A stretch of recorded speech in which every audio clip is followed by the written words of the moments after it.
¿Quién era Nimrod? Bueno, eso depende de la perspectiva que se quiera adoptar. Está el punto de vista bíblico, el histórico y el mitológico. Si se analizan los tres y se combinan, lo más probable es que se llegue a algo más cercano a la verdad, ya que, en última instancia, eso es lo importante. En última instancia, como lo veas depende de lo que valores. ¿Valoras la obediencia o pensar por ti mismo?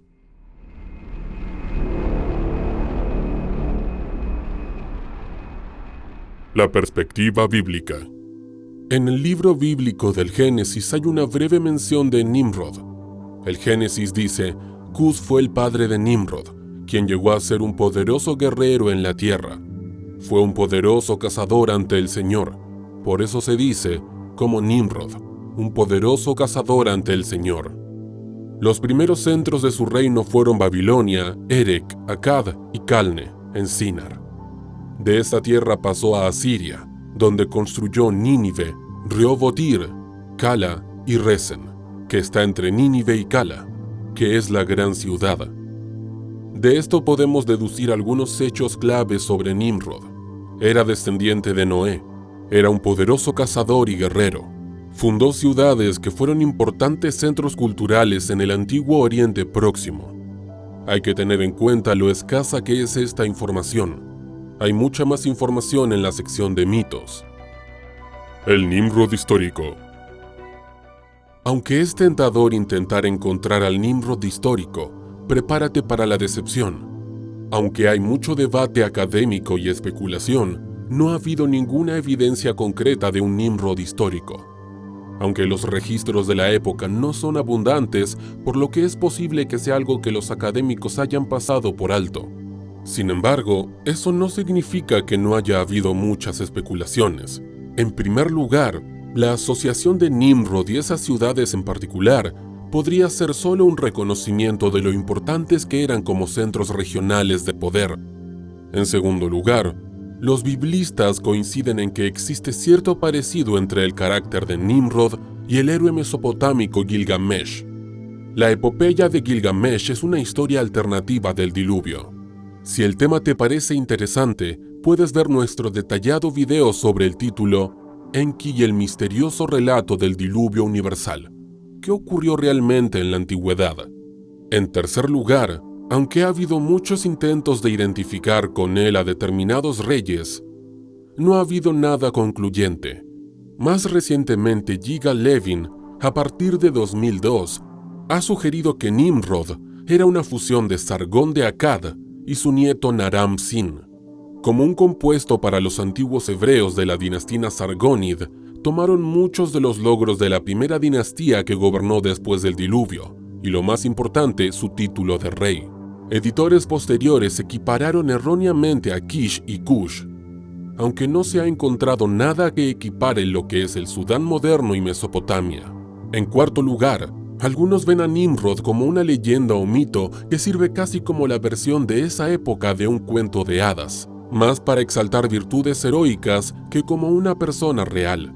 O dependiendo de la perspectiva, más para asustar a su pueblo para que le rindiera culto como usted eligiera.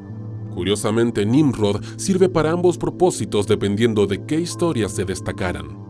Por último, esas líneas específicas en el Génesis son una forma de establecer los orígenes genéticos de diferentes pueblos y naciones más que una persona específica. Eso no es exactamente satisfactorio, ¿verdad? Por último, el mítico Nimrod. Hay un montón de mitos y leyendas extra bíblicas que se han asociado con Nimrod desde diversas tradiciones. Se le ha retratado como cazador, gran guerrero y constructor. Algunas personas lo han visto como un burlador de la autoridad divina debido a su supuesto papel en la construcción de la Torre de Babilonia. Veamos qué dicen estos mitos. La Torre de Babel. Este es uno de esos mitos de los que la mayoría de la gente ha oído hablar. Nimrod es supuestamente quien sugirió y luego supervisó la construcción de la torre. La torre era un intento de alcanzar a Dios y poner al hombre al mismo nivel. Dios se ofendió tanto que dispersó a la humanidad y nos dio diferentes lenguas como castigo, para que nunca más nos atreviéramos a intentarlo. Se ha supuesto que la torre es uno de los zigurats que se construyeron en el antiguo Oriente Próximo. Sin embargo, eso siempre resultaba insatisfactorio, ya que había muchos. Además, la historia de la torre ha sido considerada por los eruditos como una forma de mostrarnos lo que ocurre cuando la arrogancia humana lleva a la gente a desobedecer a su Dios. Nimrod, el poderoso cazador y guerrero. Culturalmente, tener cazadores y guerreros a tus órdenes tiene grandes ventajas. Sin embargo, la cultura debe tener una forma de enlazar esas virtudes ante su población. Como símbolo de estas virtudes, Nimrod había sido una elección excelente. Al mismo tiempo, hay que señalar que en la tradición hebrea su gran éxito se debió a regalos de Dios. Se trataba de capas que fueron hechas para Adán y Eva y transmitidas a través de Noé, en lugar de algo innato en Nimrod. En estas historias en las que es tan fuerte y tan valiente, finalmente fue nombrado rey. Mientras fue rey, fundó algunas de las ciudades más grandes del mundo entonces conocido. En última instancia, se suponía que era una manera de reforzar que todo era un regalo de Dios. Las grandes ciudades. En la Biblia se dice que estaba asociado con algunas de las grandes ciudades de la tierra de Sinar, que normalmente se refiere a Sumeria.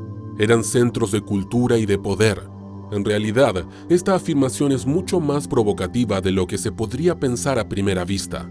Sumeria fue uno de los primeros grandes centros culturales del mundo, así que al intentar demostrar que fueron fundados por Nimrod, fue un intento de usurpar la fundación de la cultura. Nimrod el rebelde y tirano.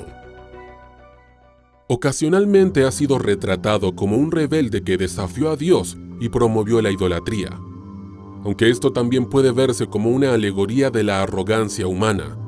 En su contexto histórico, los mitos sobre él fueron en gran medida un intento de los antiguos israelitas de erradicar cualquier culto a lo que consideraban dioses extranjeros. Sin embargo, una vez más, hay que tener en cuenta que bajo la apariencia de Nimrod, el poderoso cazador, era una forma de reforzar los valores guerreros y afirmar el dominio cultural. Te recomendamos que veas nuestro detallado video titulado Tumba del gigante Gilgamesh descubierta tras secarse el río Éufrates. Si creías en la verdad literal de las historias bíblicas, tenías que explicar por qué la gente hablaba diferentes lenguas y tenías que explicar por qué eras el pueblo elegido, pero otros pueblos habían desarrollado ciudades hasta que tú desarrollaste la tuya. Originalmente, ten en cuenta que los hebreos eran una tribu nómada, que se movía por lo que hoy es Irak. Los mitos que rodean a Nimrod parecen ser una forma conveniente de hacerlo, ya que fue uno de los primeros reyes posteriores al diluvio. Nimrod era tan grande que sus hazañas debían de ser épicas si eras un pastor y estabas sentado alrededor de la hoguera. Con el tiempo, estas historias se convirtieron en la encarnación de las virtudes masculinas cuando eran necesarias y también en la encarnación de la arrogancia humana cuando era necesario. Fue un caso de miles de años y de utilizar sus historias para explicar los acontecimientos actuales, lo que le ha hecho tan escurridizo y tan contradictorio. A lo largo de la historia, los profetas hebreos siempre estuvieron aterrorizados de perder al pueblo a manos de dioses e influencias extranjeras. También estaban convencidos de que los acontecimientos actuales que vivían eran un ejemplo de lo estrechamente que se habían estado adhiriendo a la ley hebraica. Así que con el tiempo su visión de él cambió para adaptarse a las circunstancias que veían en el mundo que los rodeaba. Las pruebas demuestran que solo tuvieron éxito en parte, teniendo en cuenta el registro arqueológico del culto a Baal y Astarte que ilumina Oriente Medio. Con el tiempo incluso desarrollaron la idea de la Shekinah, que era el rostro femenino de Dios. Lo hicieron como una forma de aprovechar el deseo de una figura femenina divina. Ella podría encarar esos atributos, pero todavía podría ser un dios en contraposición a un panteón. Figuras míticas como Nimrod también tuvieron que desempeñar su papel, ya que el dios hebreo era tan ajeno al mundo en comparación con dioses como Marduk, que desempeñaban un papel mucho más activo en la naturaleza del mundo que les rodeaba.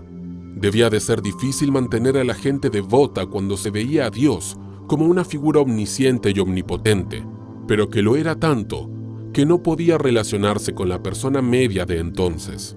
Tampoco podía ser fácilmente influenciado por el sacrificio como algunos de los dioses menores de otros panteones.